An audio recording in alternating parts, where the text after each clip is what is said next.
नमस्कार, सभी दर्शकों का पुनः एक बार स्वागत है। मैं आपको बता दूं कि यह जो कार्यक्रम हम देख रहे हैं, शिक्षक भर्ती परीक्षा हेतु किए जा रहे इस विशेष मुहिम के दिशा निर्देशन के अंतर्गत आज हम यहाँ पर उपस्थित हैं। पिछली कड़ी में हमने भाषा से संबंधित उसकी प्रकृति, उसका स्वरूप, उससे संबंधित परिभाषाएं आदि की जानकारी प्राप्त की थी। तो आज हम उसी की अगली कड़ी में भाषा शिक्षण के अंतर्गत जो तीसरी इकाई है, भाषा में या शिक्षण में भाषा कौशलों का महत्व, इस विषय पर हम आज चर्चा करेंगे। तो चलिए हम आगे बढ़ते हैं। सबसे पहले यह जो तीसरी इकाई है, उसमें जो मुख्य भाग है वह है शिक्षण में भाषा कौशलों का महत्व। जो भाषा है जिसका हमने स्वरूप देखा था, उसका महत्व किस प्रकार से है, और अध्यापक होने के नाते भाषा शिक्षण को या फिर उसके कौशलों को पढ़ाने का महत्व हमें सबसे पहले याद होना चाहिए। इसके अंतर्गत जो कुछ भी बातें आते हैं उसका हम सिलसिलेवार अध्ययन करेंगे। सबसे पहले तो मैं यह बात कहना चाहूँगा कि मनुष्य एक सामाजिक प्राणी होने के नाते वह जिस समाज में रहता है, उस समाज के लोगों के साथ वह अपने मन के भावों का आदान प्रदान करते रहता है, और यह साहजिक प्रक्रिया है। जैसे हमने पहले भी देखा है, पहले भी जाना है कि मतलब हम अपने मुख से जो बातें करते हैं, जो ध्वनि उच्चरित करते हैं, उसके माध्यम से हमारे मन के हाव भावों को, हमारे मन की वेदनाओं को हम दूसरों तक सफल रूप से पहचानते हैं। इसी कारण हम यह बताते हैं कि मतलब व्यक्ति सुनना और बोलना, ये दोनों प्रक्रिया के माध्यम से यह सारा कार्य जो है वो करते रहता है। तो सबसे पहले बात यह मन में उठती है कि मतलब सुनना कैसे होता है। यह जो प्रक्रिया है, इस प्रक्रिया का हम अब अध्ययन करेंगे। ध्वनि की उत्पत्ति होते कैसी है, तो देखिएगा, ध्वनि एक प्रकार का कंपन है जो किसी ठोस, द्रव या गैस से होकर संचारित होती है। मतलब ध्वनि जब हम बात करते हैं, जब प्रोड्यूस करते हैं, उच्चारण होता है ध्वनि का या कंपन होता है, तो वह जो है किसी ठोस या किसी द्रव या गैस के माध्यम से होते हुए, कंपन करते हुए वो आगे बढ़ता है और हम जो है सुनने लगते हैं। जैसे हमने ये बहुत आसानी से कह दिया हो, लेकिन इसकी जो प्रक्रिया है वो बहुत ही बारीक है और समझने योग्य है। भाषा विज्ञान में इसका बहुत ही महत्व बढ़ जाता है। लेकिन हमने कहा कि मतलब जब हम सुनते हैं या फिर कोई ध्वनि उच्चरित होती है तो वो गैसियस माध्यम से हो या फिर तरल माध्यम से हो या फिर ठोस पदार्थों के माध्यम से होते हुए वो आवाज़ करती है। लेकिन उन कंपनों को ही ध्वनि कहते हैं जो मानव के कान सुन पाते हैं। मतलब ध्वनि होने के साथ जब हमारे कर्णपटल पर सुनाई देता है, मतलब हमारे कानों को जब वो सुनाई देती है, तब उसे ही हम ध्वनि कह सकते हैं।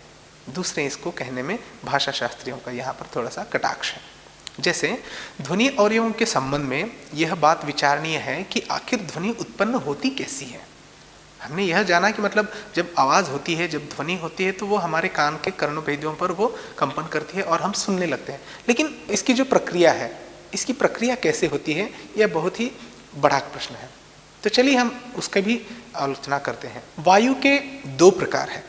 यह सब जो हम देख रहे हैं वो सुनने की प्रक्रिया के अंतर्गत देख रहे हैं, क्योंकि बिना सुने हम कोई भी प्रतिक्रिया नहीं दे सकते हैं, और प्रतिक्रिया हम तभी दे सकते हैं जब हमने कुछ सुना हो और जब उसका भाव हम समझ चुके हैं, अन्यथा यह कार्य अधूरा हो जाएगा। इसलिए वायु के दो प्रकार होते हैं। जैसे हम श्वासोच्छ्वास करते हैं, ब्रीथिंग लेते हैं, तो हम पहले तो प्रकृति में जो शुद्ध हवा होती है, स्वच्छ हवा, शुद्ध हवा को हम पहले इनहेल करते हैं, मतलब खींचते हैं। उसके पश्चात जो है हम उसको बाहर छोड़ते हैं। तो ये जो श्वसन प्रक्रिया है, इस प्रक्रिया में ही हम यह देखेंगे कि वायु के दो प्रकार होते हैं। पहला वह जिसे हम अपने नाक या मुख से भीतर खींचते हैं। मतलब हम जब श्वास ले रहे होते हैं तब हम या तो नाक से या फिर मुख व्यय से हम सांस को अंदर लेते हैं। यह बाहर की शुद्ध हवा होती है, इससे किसी भी प्रकार की ध्वनि का उत्पन्न नहीं होता है। मतलब ध्वनि उत्पन्न होते कैसी है, इसकी हम यहाँ पर चर्चा कर रहे हैं। तो हवा के दो प्रकार है, वायु के दो प्रकार हैं। मतलब पहला प्रकार, हम बाहर की जो शुद्ध हवा है, उस शुद्ध हवा को हम पहले अंदर खींचते हैं, या फिर मुख के द्वारा या फिर नासिका विवर के द्वारा। तो अंदर खींचने वाली जो वायु है, जो हवा है, उसके इस माध्यम से हम किसी भी प्रकार की ध्वनि का उत्पन्न नहीं कर सकते। तो ध्वनि का उत्पन्न हम किसके द्वारा करते हैं, तो चलिए देखते हैं आगे। दूसरा जो प्रकार है वायु का, वह है जो फेफड़ों की गंदगी को साफ करते हुए बाहर निकलती है। मतलब पहले हमने श्वास लिया, मतलब शुद्ध हवा को अंदर लिया नाक और मुख से, और दूसरी बार उसे जो है हम बाहर छोड़ रहे हैं। तो ये जो है फेफड़ों को साफ करने के पश्चात उसके अंदर जो गंदगी होती है उसे बाहर निकालती है। तो यह जो फेफड़ों की गंदगी को साफ करते हुए बाहर निकलती है, इसी वायु के माध्यम से संसार के सभी ध्वनियों की उत्पत्ति होती है। मतलब हम जो ध्वनियाँ उत्पन्न कर रहे हैं वो गंदी हवा से, मतलब गंदी मतलब वो थोड़ा सा पोल्यूटेड होता है। इन ध्वनियों को जो है हम शुद्ध हवा से नहीं, बल्कि जो खराब वायु है जो हमारे फेफड़ों को साफ करने के पश्चात जो बाहर निकल रही है, या मुख विवर से हो या फिर नासिका विवर से, उन दोनों से निकलने हुए उस गंदी मतलब हवा के कारण, वायु के कारण हम ध्वनियों को उत्पन्न करते हैं। और पूरे संसार के जितनी भी ध्वनियाँ हैं उत्पन्न की जा रही हैं, हो रही हैं, उन सभी का माध्यम, उन सभी का जरिया यह एक ही है। फेफड़ों को जब हम साफ करते हैं हवा को, फेफड़ों को साफ करने के पश्चात यह गंदी वायु श्वास नलिका की सहायता से बाहर निकलती है। स्वर तंत्रियों की सहायता से हम इसे मनमाना रूप दे सकते हैं। जब हम इस गंदी वायु को बाहर निकालते हैं, निष्कासित कर देते हैं, तब जो है ध्वनियों को उत्पन्न किया जाता है करके हमने सुना। मतलब फेफड़ों को साफ करने के बाद जब ये हवा बाहर निकलती है, किसके माध्यम से? श्वास नलिका के माध्यम से। श्वास नलिका के माध्यम से जब ये बाहर निकलती है तो स्वर तंत्रियाँ होती है हमारे यहाँ पर। जब गले की हम तस्वीर देखेंगे तब पता चलेगा कि मतलब अन्न नलिका, श्वास नलिका, ये सब इसमें होती हैं। तो यहाँ पर जो है स्वर तंत्रियाँ होती है, स्वर पेटिका होती है, उसमें कंपन पैदा होने से जो है हम उसको मनमाना रूप देकर ध्वनियों को अलग अलग विधाओं में, अलग अलग रूपों में हम उसको बाहर करते हैं। मतलब हम जो हवा खींचते हैं, श्वास लेते हैं और श्वास जब छोड़ते हैं, तो छोड़ते समय जो हवा निकलती है फेफड़ों को साफ करके, उसके द्वारा हम पूरे संसार के ध्वनियों को हम उत्पन्न कर रहे हैं। ये बात ध्यान में रखिएगा, क्योंकि ये जो श्वास नलिका और स्वर तंत्रियाँ हैं, इसमें कंपन पैदा होने के साथ ही हम उसको अपना मनमाना रूप दे सकते हैं। ये जो वायु है, इसे हम किसी भी और कहीं भी मतलब किसी भी प्रकार का मनमाना रूप दे सकते हैं करके पढ़ा था। हम कभी नासिका विवर तो कभी मुख विवर, या फिर कभी कभी दोनों से भी हम जो है थोड़ा थोड़ा बाहर निकालते हैं। ऐसा करते समय कौवा करके एक अवयव होता है, मतलब एक बहुत ही मांस का पिंड होता है हमारे। अगर हम जिह्वा बाहर निकालकर अगर हमारे मुख का चित्र देखेंगे तो उसमें छोटा सा एक घंटी नुमा लटकते हुआ कुछ एक मांसल भाग दिखाई देगा, उसी को हम कौवा कहते हैं। और जब ध्वनियों का उच्चारण किया जा रहा है तब इस कौवे का जो है बहुत ही महत्वपूर्ण काम होता है। मतलब जब श्वास नलिका अंदर न जाते हुए, अन्न नलिका में न जाते हुए वो उसे रोक देता है और परिणाम स्वरूप जो है हम ध्वनियों को उच्चारण कर देते हैं। इसलिए कहते हैं कि नासिका विवर हो या फिर मुख विवर हो, या कभी कभी दोनों से भी जो है हम थोड़ी थोड़ी मात्रा में हवा को बाहर निकाल देते हैं। और ऐसा करते समय जो है इस छोटी जो अली जिह्वा भी इसे कभी कभार संज्ञा दी जाती है, कौवा नाम के इस अवयव से जो है बहुत महत्वपूर्ण ध्वनियाँ उत्पन्न होने की संभावना होती है। मुख विवर में जाने वाली जो हवा है उसे हम अपने इच्छानुसार जिह्वा, कंठ, तालु, दंत और ओष्ठ के सहारे बाहर निकालते हैं। तो देखिए, जैसे जैसे हम विषय के अंदर प्रवेश करते जा रहे हैं वैसे वैसे बातें खुल रही हैं कि हमने पहले तो कहा कि केवल श्वासोच्छ्वास करते समय हम बाहर हवा छोड़ते हैं, निष्कासित करते हैं। लेकिन ऐसे करते समय जो प्रक्रिया होती है, हम बाहर जाने वाली हवा को अपनी इच्छानुसार जिह्वा के माध्यम से, जिह्वा यानी जीभ, कंठ, कंठ इसे कहते हैं, तालु, तालु मतलब आँखों के बीच, माफ़ कीजिए, जो अंदर दांतों के ऊपरी भाग होता है उसे हम तालु कहते हैं, दांत, टिथ जिसे हम लोग कहते हैं, और ओठों की सहायता से जो है हम उसको बाहर निकालते हैं। और ऐसा करते समय जो ये जो प्रक्रिया है, ये भाषा वैज्ञानिक प्रक्रिया भी आप कह सकते हैं। जब भाषाई प्रयोगशाला होता है तो तब ये इसका उच्चारण और उच्चारण करते समय कहाँ कहाँ पर स्पर्श कर रहे हैं, ये सारी चीज़ें जो है हम बहुत आसानी से समझ सकते हैं। तो इन अवयवों के माध्यम से हम जो है वायु को बाहर निकाल सकते हैं। इस प्रकार हम समझ गए हैं कि नासिका विवर या मुख विवर से निकलने वाली वायु ही ध्वनि कहलाती है। मतलब ध्वनि का उत्पन्न हम कैसे करते हैं, कैसे सुना जाता है ध्वनियों को। तो हमारे द्वारा श्वासोच्छ्वास जो प्रक्रिया होती है उसके माध्यम से किए जाने वाले बाहरी निष्कासित की जाने वाली हवा को हम जो है अपने मुख विवर या नासिका विवर में से निकालते हुए पूरे ब्रह्मांड के इस ध्वनियों का हम यहाँ पर उत्पन्न करते हैं और पा रहे हैं, यही सभी जो है ध्वनियाँ कहलाती है। तो चलिए आगे बढ़ते हैं। तो ध्वनि श्रवण और उसका पारस्परिक संबंध क्या हो सकता है। हमने यह तो जाना कि मतलब ध्वनि क्या है, ध्वनि को हम कैसे उत्पन्न करते हैं, किसके माध्यम से वह उत्पन्न होती है। तो ध्वनि और श्रवण मतलब ध्वनि उत्पन्न करना और उसको सुनना, इनमें पारस्परिक संबंध क्या है या पारस्परिक संबंध होता भी है। तो यह बहुत जायज प्रश्न बनता है। वो क्या है कि फेफड़ों से निकलने वाली हवा ध्वनि यंत्र में कंपन उत्पन्न करते हुए बाहर की ओर निकलती है और यही कंपन लहरों के रूप में सुनने वाले के कान तक पहुंचती हैं और श्रवण इंद्रियों में कंपन पैदा करती है। मतलब ये जो पारस्परिक संबंध है ध्वनि उत्पन्न करने की और सुनने तक की जो प्रक्रिया है, उसमें हम यहाँ पर देखेंगे कि जब हम फेफड़ों से निकलने वाली हवा को बाहर निकालते हैं ध्वनि यंत्र के माध्यम से, तब जो है कंपन करते हुए उत्पन्न होते हुए कंपन वो बाहर की ओर आ जाती है और यही कंपन लहरों के रूप में मतलब वेव्स के रूप में, तरंगों के रूप में जो है सुनने वाले कान तक पहुंचती हैं और श्रवण इंद्रियों में मतलब हमारे कान का भी जो यहाँ पर चित्र बनता है कि उसमें जो बाहरी कर्ण और मध्य कर्ण और आंतरिक कर्ण जो होते हैं उसमें जो है कंपन पैदा कर देती है, लहरें वहाँ पर भी उत्पन्न हो जाती है और फलस्वरूप हम उसको सुन लेते हैं कि मतलब किसी ने शब्द किया है।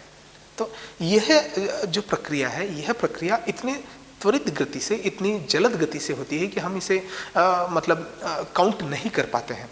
जैसे हम कंटिन्यूअसली बोलते जा रहे हैं और श्रोता लोग सुनते जा रहे हैं, मतलब ये जो सुनने और बोलने की जो प्रक्रिया है और इन सब में जो है मैं मान लीजिए कोई वक्ता बोल रहा है और श्रोता सुन रहे हैं, तो उन दोनों के बीच में ऐसा कुछ माध्यम होता होगा क्या? क्योंकि यदि वह माध्यम न होता तो बोलने वाला बोलते ही रहेगा और सुनने वाले को कुछ सुनाई नहीं देगा। मतलब सुनने के लिए और बोलने के वो जो शब्द हैं वो सुनने वाले के कान तक जाने के लिए कुछ माध्यम की आवश्यकता होती है। कभी कभार इस माध्यम को जो है ईथर नाम से भी संबोधित किया जाता है।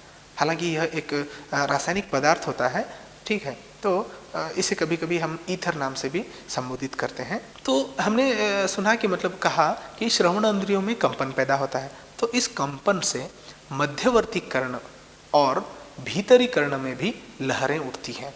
यह सब श्रावणी शिरा के तंतुओं द्वारा मस्तिष्क तक पहुंचती हैं और हम सुनने लगते हैं। जैसे हम प्रैक्टिकली करते हैं या फिर थ्योरेटिकली पढ़ते हैं तो इन दोनों में अंतर इतना होता है कि हम जब इसके प्रक्रिया को पढ़ रहे हैं तब इतनी लंबी चौड़ी प्रक्रिया हमें लग रही है, लेकिन ये जो प्रक्रिया है बहुत ही त्वरित गति में, द्रुत गति से होने वाली प्रक्रिया होने के कारण खासकर हम इस पर ध्यान नहीं देते।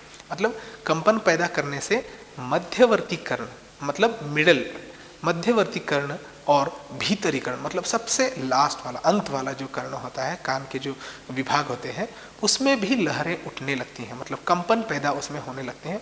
वेव्स उसको जब टकराते हैं, यह सब जो है श्रावणी शिरा करके जो बारीक बारीक शिराएं होती है, वेंट्स होती हैं, उसके माध्यम से हमारे मस्तिष्क तक पहुंच जाती है और हम सुनने लगते हैं। यह जो है सुनने की प्रक्रिया का बहुत ही महत्वपूर्ण मुद्दा है कि तो अब इसमें जो सवाल है ये किस प्रकार से आ सकते हैं, इस पर भी हमें थोड़ा सा विचार करना है। क्योंकि अन्य पाठ्य पुस्तकों के हिसाब से भाषा विज्ञान के संबंध में जो प्रश्न पूछे जाते हैं वो थोड़े से तार्किक रूप से हमें हल करने की ज़रूरत होती है। जैसे हमने जितने भी मतलब यहाँ पर स्लाइड्स के माध्यम से हमने बातें कही या फिर ऐसे ही बिना स्लाइड्स के माध्यम से जो बातें हो रही हैं उनको हम लोग सुन तो रहे हैं, लेकिन साथ साथ उस भाषा का जब हम गहन अध्ययन करते हैं तब उसमें कौन सी प्रकार के सवाल हम बना सकते हैं या फिर पूछे जा सकते हैं, इसका भी हमें थोड़ा सा तर्क निकालना होगा। तो इससे यह कहा जा सकता है कि ध्वनि के उत्पन्न होने से लेकर सुनने तक की प्रक्रिया में पारस्परिक संबंध बना हुआ होता है। न केवल हम ध्वनियों को ही उत्पन्न करेंगे, न केवल हम उसे सुनेंगे ही, बल्कि इन दोनों के बीच के संबंध को जब हम एक दूसरे के साथ मिलाते हैं उसका पारस्परिक संबंध यहाँ पर बन जाता है कि जब तक हम किसी ध्वनि को नहीं सुनेंगे या फिर जब तक किसी के बताए गए बातों को हम लोग नहीं सुनेंगे तब तक उसकी प्रतिक्रिया हम नहीं दे सकते हैं। और ऐसा करते समय वो जो ध्वनियाँ हैं, जिन ध्वनियों को हम सुन रहे हैं, उन ध्वनियों का ज्ञान हमें पहले से होना अनिवार्य है, अन्यथा हम उसके प्रति कोई भी प्रतिक्रिया नहीं दे सकते हैं। बिना सुने हम कोई प्रतिक्रिया नहीं दे सकते और बिना प्रतिक्रिया दिए कोई व्यक्ति सुन नहीं सकता। उसके पश्चात अब आते हैं बोलना इस भाषा कौशल की ओर, क्योंकि भाषाई कौशलों में, भाषा शिक्षण में भाषा कौशलों का बहुत ही महत्वपूर्ण योगदान होता है, जिसमें सुनना, बोलना, पढ़ना और लिखना, ये 4 कौशल का हमें गहन से अध्ययन करना होता है। सुनने के पश्चात जो दूसरा विभाग आता है इस तीसरे इकाई में, वह है बोलना। बोलना यानी हम जैसे बात कर रहे हैं, शब्दोच्चारण कर रहे हैं, वो सभी जो है बोलने की क्रिया के अंतर्गत हम उसको ले सकते हैं। उच्चारण का मनुष्य के स्वर यंत्र से घनिष्ठ संबंध है। स्वर यंत्र के संचालन से उच्चारण किया जाता है। जब हम किसी व्यक्ति को मिलते हैं तो वह व्यक्ति कुछ एक तरीके से बात करता है, जब हम दूसरे किसी अन्य व्यक्ति से मिलते हैं वह अन्य व्यक्ति कुछ दूसरे प्रकार से बात करता है। मतलब दोनों की शब्दोच्चारण में बहुत ज़्यादा फर्क नज़र आता है। यदि हम भौगोलिक परिस्थितियों के कारण देखेंगे तो मतलब जो बांग्लादेश के या फिर थोड़े से नॉर्थ ईस्ट इंडियंस जो होते हैं, उनकी भाषा को जब हम थोड़ा सा अलग महसूस करेंगे, जैसे बंगाल की भाषा है उसमें ज़्यादा से ज़्यादा ओ शब्दों का इस्तेमाल होता है, जैसे जौनो, गौनो, मोनो, मतलब हर बात को वो जो है ओठों की सहायता से उसको वृत्ताकार में लाकर जो है ओ की उसमें ज़्यादा से ज़्यादा ध्वनियों का उच्चारण होता है। मतलब ये जो शब्दोच्चारण की जो प्रक्रिया है वो भौगोलिक कारण से हो सकती है या फिर किसी पारिवारिक कारण से हो सकती है, वो अलग अलग हमें दिख सकती हैं। इसलिए शब्दोच्चारण में जो है हमें एक दूसरे को थोड़ा सा सम्मिलित करके देखेंगे तो उन दोनों व्यक्तियों में, जिसे हमने सुना, उन दोनों व्यक्तियों के शब्दोच्चारण में हमें थोड़ा सा अंतर दिखाई देता है। उच्चारण का जो है मनुष्य के स्वर यंत्र से, इसे स्वर पेटी का भी कह सकते हैं हम लोग, वाग्य यंत्र भी कह सकते हैं इसको, तो स्वर यंत्र से जो है घनिष्ठ संबंध होता है। बिना स्वर यंत्र के कोई भी प्राणी किसी भी प्रकार का ध्वनि का उच्चारण नहीं कर सकता है और स्वर यंत्र के संचालन से उच्चारण किया जाता है। हम जब कोई मीठा सा गीत गाते हैं तो हमारे स्वर तंत्रियों में कुछ अलग से बदलाव नज़र आते हैं। इसीलिए तो कहा जाता है कि मतलब भाषा विज्ञान की यदि आपको जानकारी लेनी है तो भाषा प्रयोगशाला होना अनिवार्य है। लेकिन यह दुख की बात यह है कि लगभग जो है 50-60% से ज़्यादा ऐसे विश्वविद्यालयों में हो या फिर विद्यालयों में हो, भाषा विज्ञान से संबंधित कोई भी लैब या फिर प्रयोगशाला नहीं देखी जाती है। ऐसा नहीं कि केवल लैब्स होने के साथ ही हम उसको कर सकते हैं, हम अपने से भी जो है शालेय विद्यार्थियों को, विद्यार्थिनियों को हम उसको थोड़ी बहुत मात्रा में जानकारी दे सकते हैं। इसके लिए ज़रूरी है कि मतलब आप इसकी जितने मतलब प्रैक्टिस करेंगे, जितना सराव आप उसको करेंगे, उतना ही ज़्यादा आपको ये बात जो है आगे निकल आएगी। शरीर के जिन अवयवों द्वारा उच्चारण प्रक्रिया संचालित होती हैं उन्हें उच्चारणोपयोगी ध्वनि अवयव कहते हैं। यह एक बड़ा शब्द है, उच्चारणोपयोगी ध्वनि अवयव। जैसे हमने कहा कि मतलब शरीर के जिन अवयवों द्वारा उच्चारण प्रक्रिया संचालित होती है या फिर संचालित होती हैं उन्हें उच्चारण उपयोगी अवयव, उच्चारण प्लस उपयोगी, ये अगर आप भाषा की बात करेंगे, व्याकरण की बात करेंगे तो आपको तुरंत इसमें कितने शब्द हैं और कौन कौन से शब्दों से यह बना है आप उसको ज़रूर देख पाएंगे, समझ पाएंगे। मतलब उच्चारण उपयोगी ध्वनि, इसे हम, इस अवयव को हम लोग कहते हैं। ये जो अवयव है उच्चारण उपयोगी अवयव कौन कौन से हैं? वे हैं ओष्ठ, दंत, वत्स, तालु, स्वर तंत्रियाँ, श्वास तंत्रिका तथा नासिका विवर। मतलब ध्वनियों का उच्चारण या शब्दों का उच्चारण जिन अवयवों के माध्यम से हम करते हैं वे हैं होंठ, दांत, वस्त्र, तालु, स्वर तंत्रियाँ, श्वास तंत्रिका तथा नासिका विवर। इन सभी को ध्वनि यंत्र या उच्चारणावयव या वाग्यंत्र भी कहते हैं। यहाँ पर पर्याय शब्द यहाँ पर आपको दिए जा रहे हैं। शब्दोच्चारण जिन अवयवों से हम करते हैं उन्हें क्या कहा जाता है? आपको हो सकता है कि मतलब पूरे ऑप्शन सही दो, जैसे ध्वनि यंत्र, स्वर यंत्र, उच्चारण अवयव या वाग्यंत्र, या जैसे दूसरे प्रतिस्पर्धा परीक्षाओं में 5 ऑप्शन दिए जाते हैं, वैसे इसमें देकर इनमें से कोई नहीं या फिर इनमें उपर्युक्त सभी, ऐसे भी दे सकते हैं। इसलिए हमने पहले भी कहा कि मतलब हम पढ़ते समय इसमें से कौन से सवाल बन सकते हैं, इसका जो है तर्क हमारे पास होना चाहिए और उसके अनुसार जो है हम थोड़ा सा अध्ययन करने की कोशिश करनी चाहिए। उसके पश्चात हम आगे बढ़ते हैं। ये जितने भी मतलब स्वरण शब्दोच्चारण के जो अवयव हैं, उन शब्दोच्चारण अवयवों की पूरी तरह समझने के लिए दर्पण, प्रतिमूर्ति या छपे हुए चित्र की सहायता ली जाती है। जैसे हमने कहा कि मतलब इन सभी ध्वनि उच्चारणों को, ध्वनि शब्दों को उच्चारण करने के लिए हमें भाषा प्रयोगशाला की ज़रूरत होती है। भाषा अगर प्रयोगशाला न हो तो ऐसे समय दर्पण, जिसे हम आईना कह सकते हैं, जिसे हम मिरर कह सकते हैं, वह, और प्रतिमूर्ति जिसे हम प्रतिकृति भी कह सकते हैं, मॉडल जिसे हम अंग्रेजी में कहते हैं, और या फिर छपे हुए चित्र, मतलब ऑलरेडी जो प्रिंट किए हुए चित्र हैं कि मतलब कौन सी ध्वनि का उच्चारण करने के बाद हमारे स्वर यंत्र में कौन से बदलाव हुए हैं, ये थोड़ा सा बारीकी से हमें जानना होता है। इसलिए इन अवयवों की गति, इन अवयवों का जो कंपन है, इन अवयवों के द्वारा जब शब्दोच्चारण होते समय जो लहरें उत्पन्न होते समय जो कंपन उत्पन्न हो रहे हैं, इन सभी को सखोल रूप से जानने के लिए हमें जो है मॉडल की ज़रूरत होती है या फिर आईने की ज़रूरत, जिसे हम देखकर ये सब आसानी से कर सकते हैं, या फिर छपे हुए जो चित्र होते हैं हमारे शारीरिक अवयवों के, जिसके माध्यम से हम इसे बहुत ही अच्छे तरीके से समझ सकते हैं। उसके बाद हमने कहा कि मतलब शब्दोच्चारण में हमारे जो शारीरिक अवयव है, उन अवयवों के द्वारा हम लोग यह सब अंजाम देते हैं, मतलब ध्वनियों का उच्चारण करने में ये बहुत ही महत्वपूर्ण साबित होते हैं। तो क्यों ना हम उनकी भी जानकारी प्राप्त करें, है ना। तो चलिए, तो वो है, पहला आता है इसमें ओष्ठ। ओष्ठ को हम ओठ भी कह सकते हैं। ओष्ठ जो है थोड़ी सी मतलब साहित्यिक भाषा में इसका अधिकतर प्रयोग किया जाता है, लेकिन जब हम समझाने के लिए इसके जो पर्याय शब्द हैं, ओठ भी हम इसको कह सकते हैं। ओठ 2 होते हैं, इसमें समझाने की बात ही नहीं है, मतलब ऊपरी भाग का और ये निचला भाग, ऐसे 2 प्रकार के ओठ होते हैं। ओठों द्वारा मुख से निकलने वाली वायु का विरोध होता है।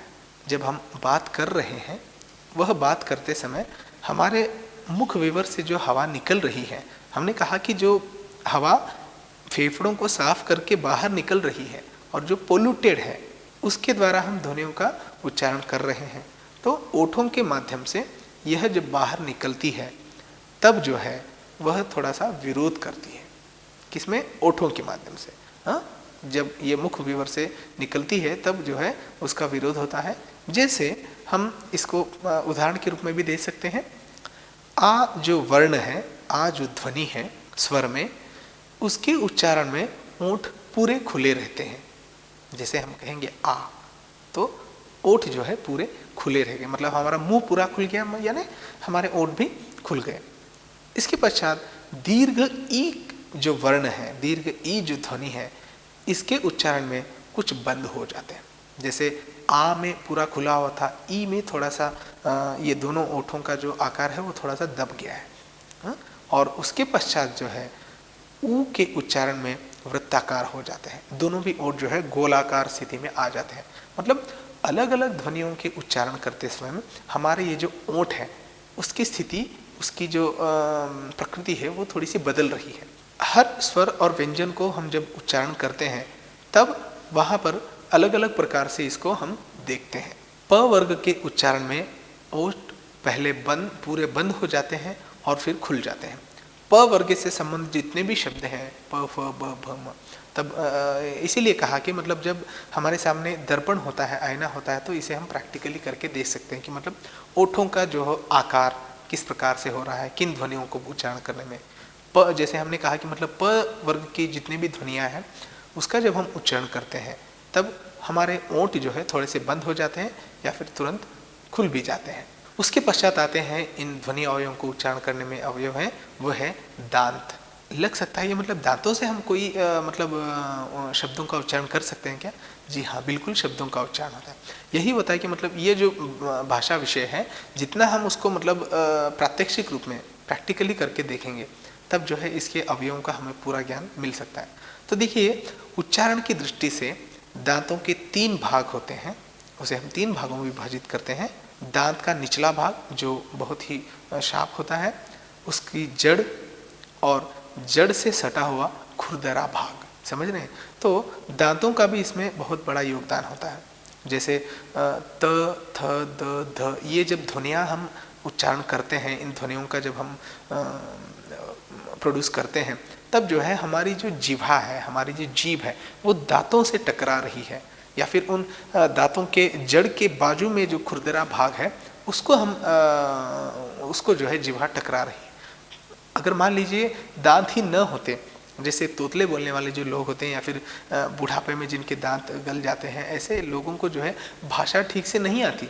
ज़रूरी नहीं कि हमें मतलब जिह्वा होने के बाद जो है हमें भाषा आनी चाहिए, क्योंकि ये जो वाग्यंत्र है या फिर शब्दोच्चारण जो अवयव होते हैं, उनमें इन सभी भागों का महत्वपूर्ण योगदान होता है। इसीलिए त वर्ग के शब्दों का उच्चारण करते समय दांतों का महत्वपूर्ण विभाग इसमें माना गया है।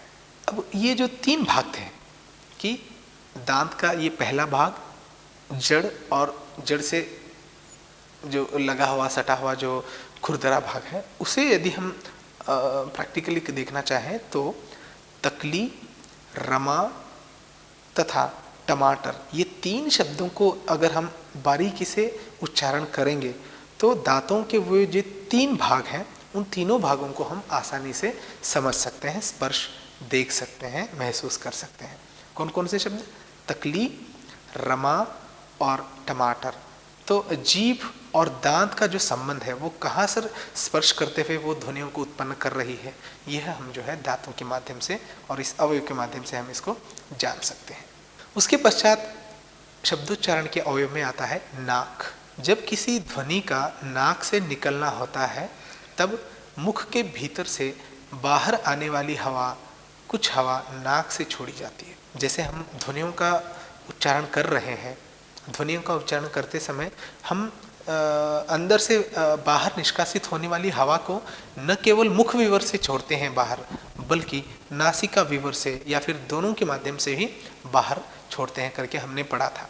मतलब जब किसी ध्वनि का नाक से निकलना होता है, तब मुख के भीतर से बाहर आने वाली कुछ हवा नाक से छोड़ी जाती है और परिणाम स्वरूप जो है हम ध्वनियों का उच्चारण कर देते हैं। जैसे उदाहरण के रूप में अगर हम देखें, आंच, सांप, पाँव, आँख, ये जितने भी शब्द हैं, इन शब्दों का जब हम उच्चारण करते हैं तो अनायास रूप से कुछ हवा जो है हमारे नासिका विवर से यानी नाक से बाहर आ रही है। हो सकता है कि मतलब कोई शब्द दें और उस शब्द का जब उच्चारण हो रहा है, उस ध्वनि का जब प्रोड्यूस हो रहा है, उसका क्रिया जब चल रही है, तब जो है यह किसके माध्यम से निकलने वाली ध्वनि है करके हमें पूछा जा सकता है। ठीक है, जैसे हमने कहा कि मतलब नाक के द्वारा थोड़ी हवा जब बाहर निकलती है, जैसे आंच, सांप, पाँव, आँख, ये जितने भी शब्द हैं उनमें जो है हम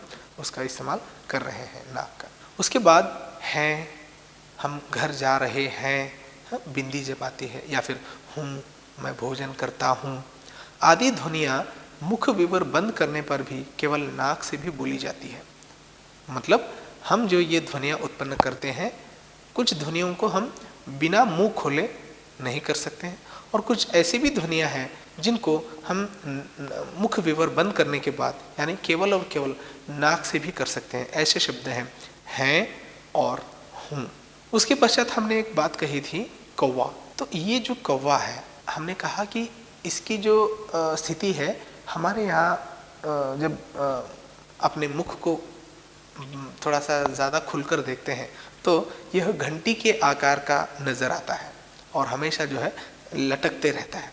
कोमल तालु के पृष्ठ भाग का मांसपिंड ही कौवा कहलाता है। कोमल तालु जो होती है हमारे मुख में, उसमें जो मांसल पिंड होता है पृष्ठ भाग का, कोमल तालु के, एक्चुअली कौवा हम उसी को कहते हैं। अली जिह्वा भी कभी कभी इसे हम कहते हैं। ठीक है, तो यह जो है महत्वपूर्ण काम करता है। इसका कार्य क्या होता है कि यह वायु को नासिका विवर में जाने से रोकने के लिए ऊपर उठ जाता है। मतलब यह क्या करता है कि नासिका विवर में जाने वाले वायु को रोकने के लिए थोड़ा सा ऊपर चला जाता है और परिणाम स्वरूप जो है ध्वनियाँ उत्पन्न होने लगती हैं, हवा जो है वहीं पर अवरुद्ध की जाती है। तो इसका जो मुख्य रूप है, इसका जो मुख्य उपयोग है वह है अनुनासिक वर्णों के उच्चारण में यह ऊपर नहीं उठता करके बताया गया है।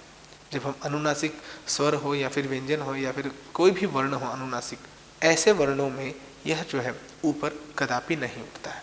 जिह्वा या जीभ, जिसे हम टंग कहते हैं, यह कोमल और लचीला अवयव होता है। जीभ कई प्रकार के आकार ग्रहण कर सकती है। लगभग सभी वर्णों के उच्चारण में जीभ को अधिक श्रम करना पड़ता है। मतलब हमारी ये जो जिह्वा है वह कई सारे आकारों को ग्रहण कर सकते हैं।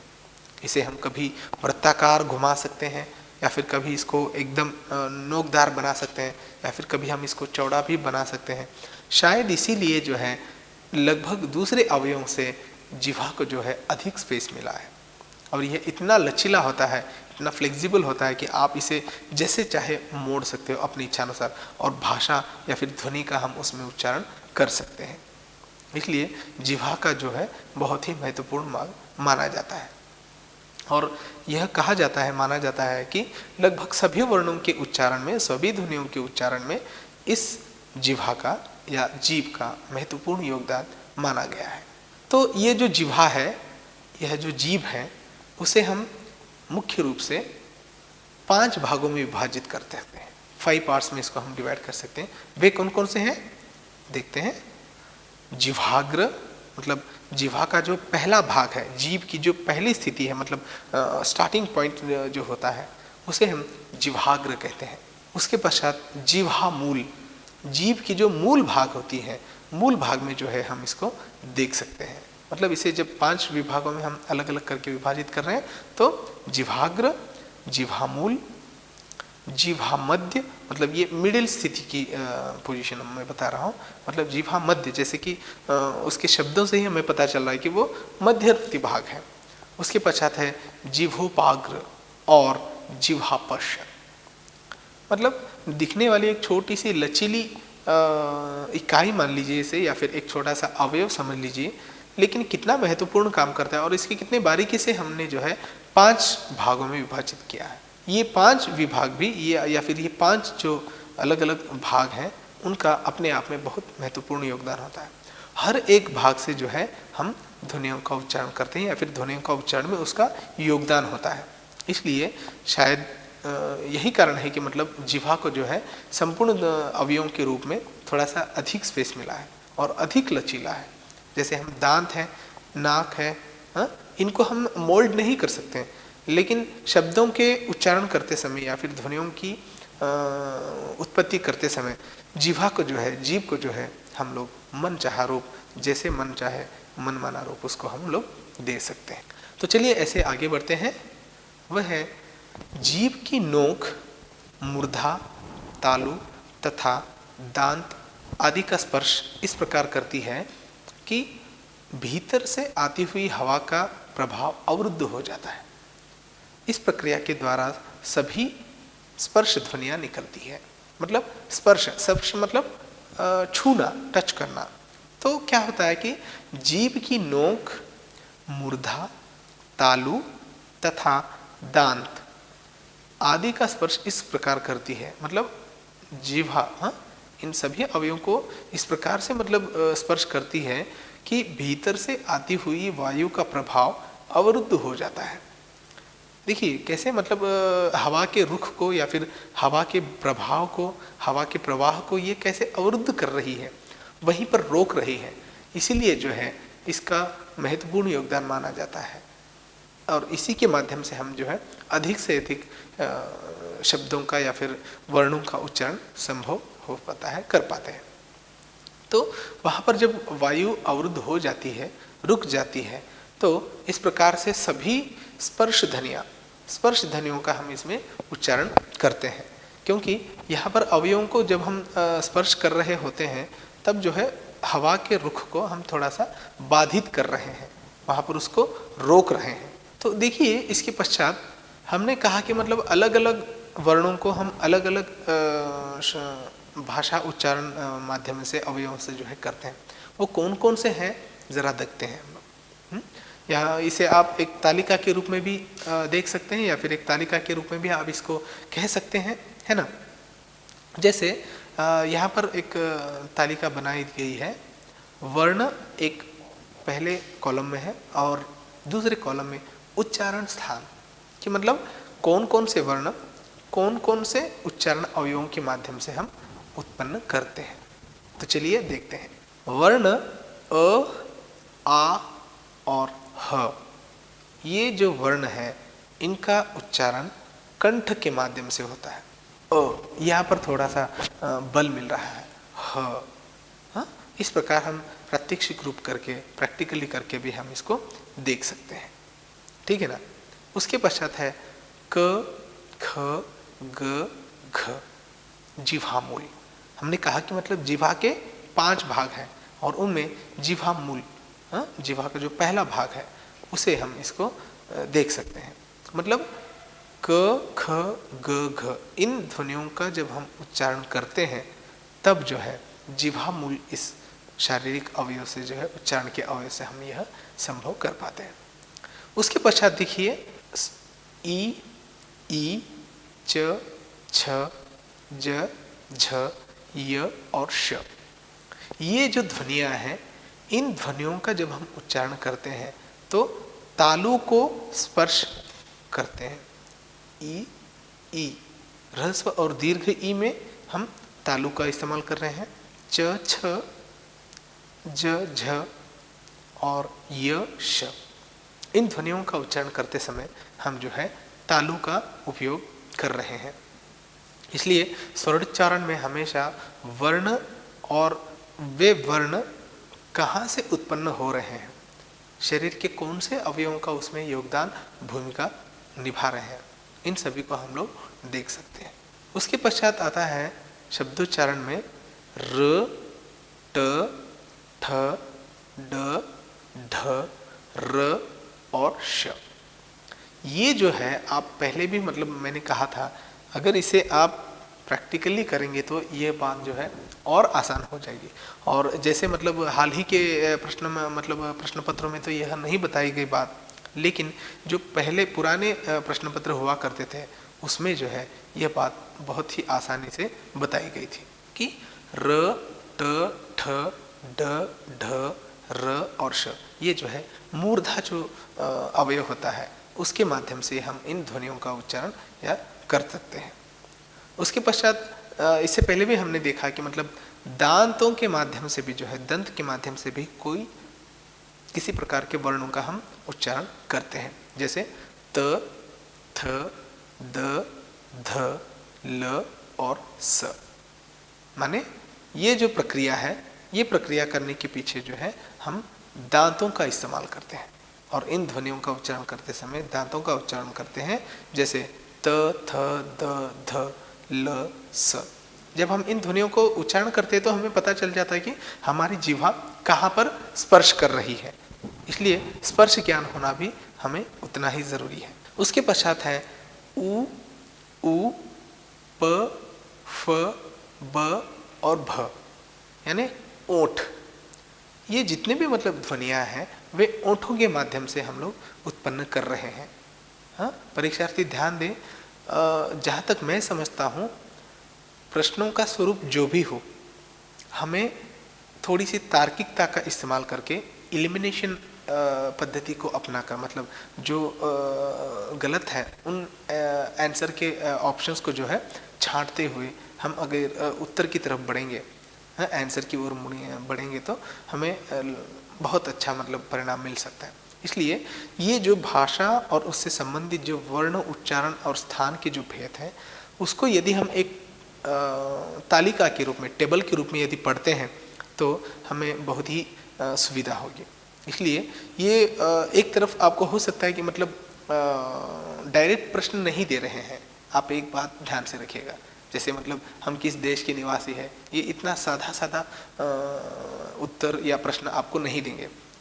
तो इसमें जो परिवर्तन है वो कैसे होगा, एक तरफ देशों के नाम और दूसरी तरफ उन देशों के रहवासियों के नाम जो रहते हैं, जैसे भारत, भारतीय, अमेरिका, अमेरिकन, ऐसे जो मतलब मिलान करना है, ऐसे शब्दों को या फिर ऐसे प्रश्नों को हमें थोड़ा सा ध्यान से पढ़ना होगा। तो इस संदर्भ में यहाँ जो बात बताई जा रही है, वर्ण या फिर वर्णोच्चारण से संबंधित जो अवयव हैं या फिर एक एक ध्वनियाँ है, पहले एक तालिका में उन ध्वनियों को दिया जाएगा और दूसरे विभाग में ध्वनियों को उच्चारण करने वाले वे अवयवों को दिए जाएंगे जिनसे हम उच्चारण करते हैं।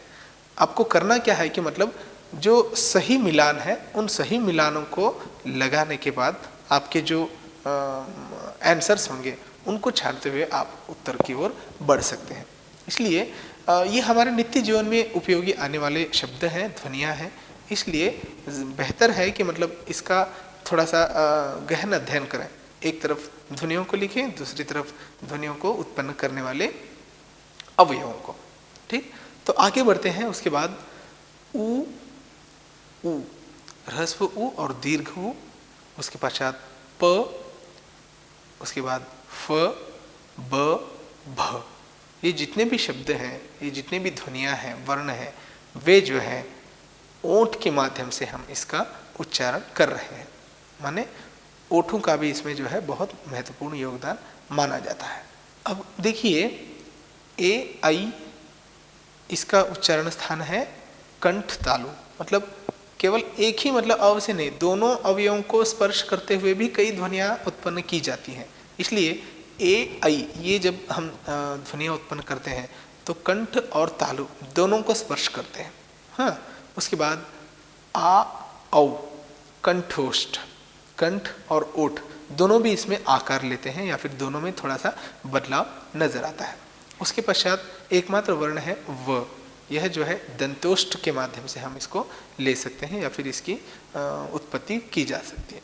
उसके पास है जितने भी मतलब शब्द हैं, ध्वनियाँ हैं, उनको यहाँ पर लेने की कोशिश करनी चाहिए थी, लेकिन जो नितांत आवश्यक है उन्हीं को यहाँ पर लेने की कोशिश की जा रही है, क्योंकि हमें जो समय का जो अभाव है या फिर समय की जो सीमा हमें दी जाती है उसमें बताने के लिए बहुत कुछ होता है, लेकिन समय के अभाव के कारण या फिर समय सीमा को ध्यान में रखते हुए हम कुछ ही बातों को बता पा रहे हैं, इसका खेद जरूरी है। तो जो क, ख, ग, घ, ञ, जो वांग्मय, जब ये थोड़ा सा शब्द अलग है, हालांकि इसका प्रचलन महाराष्ट्र के साहित्य में ज़्यादा होता है। हाँ, तो वांग्मय जब हम शब्द का उच्चारण कर रहे हैं तो क वर्ग का जो पंचम अक्षर है ञ, इसका उच्चारण यहाँ पर जो है दिया गया है, और यह जो उच्चारण है ञ का उच्चारण जिह्वा मूल तथा नासिका से होता है। जीभ के मूल भाग से और नासिका से जो है हम ञ करके जो क वर्ग का जो पंचम अक्षर है उसका हम उच्चारण करते हैं। इस प्रकार इस अध्याय में जो बताए गए हैं शब्दोच्चारण, उसके द्वारा बताए जाने वाले ध्वनियाँ, उसको उत्पन्न करने वाली जो अवयव हैं, शारीरिक अवयव, उन्हें आप अगर तालिका के माध्यम से पढ़ते हैं तो मैं समझता हूँ बेहतर आपको परिणाम इसके मिल सकते हैं। उच्चारण के भेद, उसके कारण भी हो सकते हैं। ज़रूरी नहीं कि मतलब हर व्यक्ति शास्त्र शुद्ध भाषा बात करे। इसके कई कारण हो सकते हैं। या तो वो शरीर से गूंगा बहरा होने के कारण वो बात नहीं कर सकता हो, भौगोलिक परिस्थितियों के कारण हम ठीक से बात नहीं कर सकते हैं, या फिर सामाजिक प्रभावों के कारण भी हम लोग इसको ठीक से उच्चारण नहीं कर सकते हैं। तो शब्दोच्चारण के जो कारण हैं वे शारीरिक प्रभाव हो सकते हैं, यानी कोई बहरा हो सकता है, कोई गूंगा हो सकता है। हाँ, इन दोनों अवयवों के न होने के कारण शब्दों के उच्चारण में या ध्वनियों के उच्चारण में काफ़ी बड़ा अंतर नजर आता है। और बिना इन शारीरिक प्रभावों के, जिस व्यक्ति में ये शारीरिक कमियां नहीं हैं, जो परिपूर्ण है, जो फुलफिल है, उसके द्वारा किए जाने वाले उच्चारण, शब्दों की जो ध्वनियाँ हैं उनका जो उच्चारण करते हैं, तब ये जो है हम आसानी से देख सकते हैं। इसलिए जिनके मतलब शब्द हैं या फिर जिनके मुख विवर हो या फिर नासिका विवर किसी कारणवश या फिर किसी दुर्घटनावश क्षतिग्रस्त हुए हैं, तो उन लोगों की जो भाषाई है, कौशल है, वो थोड़े से मार खाते हैं। इसलिए कहा जाता है कि मतलब शारीरिक प्रभाव होने के कारण लोगों के उच्चारण में थोड़े से बदलाव आते हैं। उसके पश्चात है भौगोलिक प्रभाव भी जो है उच्चारण भेद का एक कारण है। जैसे हमने पहले ही कहा कि मतलब बांग्ला के रहवासी जो है और शब्द की पुनरावृत्ति ज़्यादा करते हैं, इसलिए कहते हैं कि मतलब इनके प्रभाव जो है भौगोलिक प्रभाव है। जैसे अगर हम उत्तरी भारत की अगर बात करें तो वहाँ के भौगोलिक स्थिति के कारण वहाँ की जो भाषा है, वहाँ के जो शब्द हैं, थोड़े से अलग हमें महसूस होते हैं। तो यह भी एक कारण होता है कि मतलब शब्दोच्चारण में हम इसको देख सकते हैं, उसके कारणों में गिन सकते हैं। उसके पश्चात है सामाजिक प्रभावों के कारण उच्चारण में अंतर पाया जाता है। ये सामाजिक कारण कैसे हो सकता है? जैसे एक व्यक्ति को हम बड़े प्यार से जो है राजू कह सकते हैं, हम घरगुती कामों में, घरों में जो है उसको बड़े प्यार से जो है राजू कह सकते हैं, लेकिन उसका जो सामाजिक नाम, जो उसका असली नाम है, वो किसी बड़े घर के कार्यक्रम में या फिर बड़े कार्यक्रम में उसको राजनंदन हम कह सकते होंगे। मतलब उसका समाज में दो नामों से वो जान रहा है, एक राजू के नाम से और दूसरा रघुनंदन या राजनंदन के नाम से। तो ये जो सामाजिक प्रक्रिया के होते हुए जो अंतर पाए जाते हैं, वह भी जो है शब्दोच्चारण के कारण और शब्दोच्चारण में कभी कभार उसका नियम पड़ जाता है और इसमें अंतर हम लोग देख सकते हैं। उसके बाद कभी कभी शीघ्र प्रयत्न, मनुष्य की प्रवृत्ति होती है कि मतलब हर एक काम जो है बड़े ही द्रुत गति से कर दे, इसलिए कभी कभी वो शीघ्र प्रयत्न में शब्दों का उच्चारण गलत कर बैठता है। उसके पश्चात है प्रयत्न लाघव। प्रयत्न लाघव का मतलब है हम कुछ शब्दों को हमारी सुविधा के अनुसार गढ़ लेते हैं। जैसे मास्टर साहब, यह शब्द कहना है, हम प्रयत्न लाघव में मासाब ऐसे हम लोग कह देते हैं। ये शब्दोच्चारण की प्रक्रिया है, लेकिन साहित्यिक नजरिए से अगर हम इसको देखें तो वह भी एक अभिव्यक्ति का साधन ही है, क्योंकि हम जिन बातों को श्रोताओं तक पहुंचाना चाह रहे हैं वो हमारी अभिव्यक्ति से सहमत है, वे हमारी अभिव्यक्ति को समझ गए हैं कि मैं जो है भले ही मासाब कहूँ, वे मास्टर साहब कह रहे हैं करके उसका अर्थ ग्रहण कर लेते हैं। इसलिए यह निरर्थक होते हुए भी जो है सार्थक कहलाता है। उसके पश्चात है आदत। हमें कई कई शब्दों को आदतन मजबूरन आदत हो जाती है कि मतलब उन शब्दों को हम ठीक से उच्चारण नहीं कर सकते हैं, या फिर उन शब्दों का जो है हमें आदत नहीं होता है। इसके कारण भी जो है हम कभी कभार शब्दों का उच्चारण गलत कर देते हैं। उसके पश्चात है शब्दोच्चारण के जो भेद है, उसके जो कारण है, कभी कभी इसके कारण भी होता है, जैसे शब्दोच्चारण का पूर्ण ज्ञान उनको न होना। जैसे अगर हम गांव के रहवासियों के साथ अगर रहेंगे तो हम वहाँ पर देखेंगे कि मतलब कुछ लोग जो है हॉस्पिटल को हॉपिटल कहेंगे, मतलब उनको जो शब्दोच्चारण का जो सही ज्ञान है वो उनको नहीं है। जैसे इंडिपेंडेंट यह शब्द है, वो हो सकता है कि गांव के रहने वाले इंडिपेंडी या इंडिपेंडी ऐसा ही कह सकते हो, क्योंकि उन्हें ये जो भाषाई तत्व जो है, जो शब्द उच्चारण की जो प्रक्रिया है, जो स्वच्छ या शुद्ध शब्द हैं, उनकी जानकारी या उनका कम ज्ञान जो है इसमें हम लोग देख सकते हैं। आदत पड़ जाती है या फिर घबराहट में भी कभी कभार हम गलत शब्द उच्चारण कर देते हैं। तो ऐसे कई कारण हैं जिनके शब्दोच्चारण के भेद कह सकते हैं या फिर कारण हम लोग इसको कह सकते हैं। तो शब्दोच्चारण का अभ्यास संभव है? इसका उत्तर मिलेगा हाँ, संभव है, क्योंकि यहाँ पर याज्ञवल्क्य की शिक्षा के अनुसार जो शब्द हैं, शब्दों के जो उच्चारण हैं, वहाँ पर 6 विशेषताएं दी गई हैं, 6 स्पेशलिटीज उसको दी गई हैं। वे हैं मिठास, अक्षरों की अस्पष्टता, पदों का पृथक पृथक उच्चारण, सुंदर स्वर, धैर्य और लय समर्थता। यानी आपको मिठास मतलब भाषा का या शब्दोच्चारण का अभ्यास जो है, भाषा में मिठास उत्पन्न करना। मिठास मतलब कुछ लोगों की जो भाषाएं हैं या फिर कुछ लोगों का जो बोलना है वो हमें बहुत ही मधुर लगता है, बार बार सुनने को मन करता है, या फिर कोई गीत ही क्यों ना हो, हाँ, हो सकता है उसकी शब्दावली हो या फिर उसके द्वारा बताए जाने वाली वे ध्वनियों के उच्चारण हो। इसलिए ये मिठास जो है बहुत महत्वपूर्ण साबित होता है। उसके पश्चात अक्षरों की अस्पष्टता। कभी कभार अक्षर जो है अस्पष्ट रूप से उच्चारण की जाते हैं, इसके कारण पढ़ने वाला या फिर सुनने वाला उसके भाव को ठीक से नहीं समझ पाता है। इसलिए ये जो भौगोलिक परिस्थितियों के कारण हो सकता है या फिर किसी और परिस्थितियों के कारण हो सकता है, जो अक्षरों की अस्पष्टता होने के कारण जो है हम उसको ठीक से नहीं देख सकते हैं। पाठशालाओं में हम देखते हैं कि छोटे छोटे बच्चे जो मतलब अहिंदी भाषी प्रदेश के हैं, मतलब तेलुगु भाषी के लोग जो होते हैं, वे अक्सर प और य में बहुत अंतर नहीं समझते, इसलिए कभी कभार प और य जो है एक जैसे दिखने लगते हैं। तो ये जो अक्षरों का जो अस्पष्टता है, उसकी वजह से भी जो है हम शब्दोच्चारण का अभ्यास दूर करवा सकते हैं। उसे कैसे लिखाना है, उसका उचित रूप क्या है, उसका जो सही रूप क्या है, वो बच्चों को अगर हम बताते हैं तो अनायास रूप से हम उसको ठीक समझा दे सकते हैं। उसके पश्चात है पदों का पृथक पृथक उच्चारण। मान लीजिए एक बहुत बड़ा शब्द है, उस शब्द को जो है हम एक साथ ही उच्चारण करना जायज है और वैसे ही किया जाना चाहिए। जैसे भूमंडलीकरण, यह एक शब्द है, मान लीजिए उदाहरण के तौर पर। इसे अगर हम पृथक पृथक मतलब अलग अलग रूप से अगर हम इसको पढ़ते हैं तो उसका जो अर्थ है, उसका जो अर्थ विन्यास है वो हमें नहीं दिखाई देगा। जैसे भू मंडली, ऐसे अगर एक एक शब्दों को पृथक अलग अलग करके पृथक पृथक करके अगर हम उसका उच्चारण करते हैं तो उसका अर्थ कुछ नहीं समझ पाएंगे। केवल हम वर्णों को या फिर ध्वनियों का उच्चारण कर रहे होते हैं, बाकी किसी का नहीं। इसलिए अक्षरों की अस्पष्टता भी यहाँ पर विशेष ध्यान रखता है और पदों का पृथक पृथक उच्चारण भी यहाँ पर विशेष ध्यान रखता है। उसके बाद है सुंदर स्वर।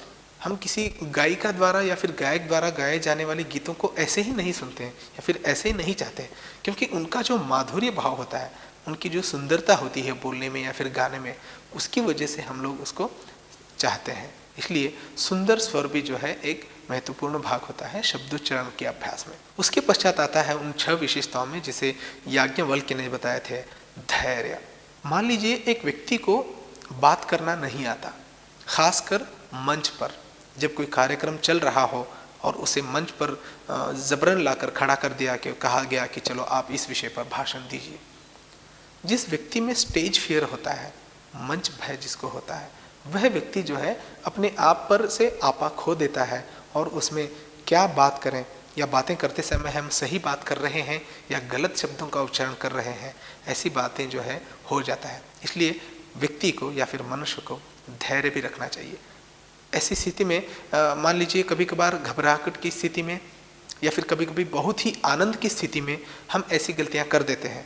जैसे हो सकता है कि मतलब बहुत जब हम आनंदी होते हैं, बहुत हैप्पीएस्ट मोमेंट में होते हैं, तो हम हमारा थोड़ा सा मतलब शारीरिक कंट्रोलिंग जो है उसका थोड़ा सा मार खा जाता है और इस कारण हो सकता है कि हम अपने ऑफिस में जाने के बाद किसी व्यक्ति को कहें कि मतलब अरे चलो भाई एक ठंडी ठंडी चाय ला लो और गरम गरम पेप्सी ला लो।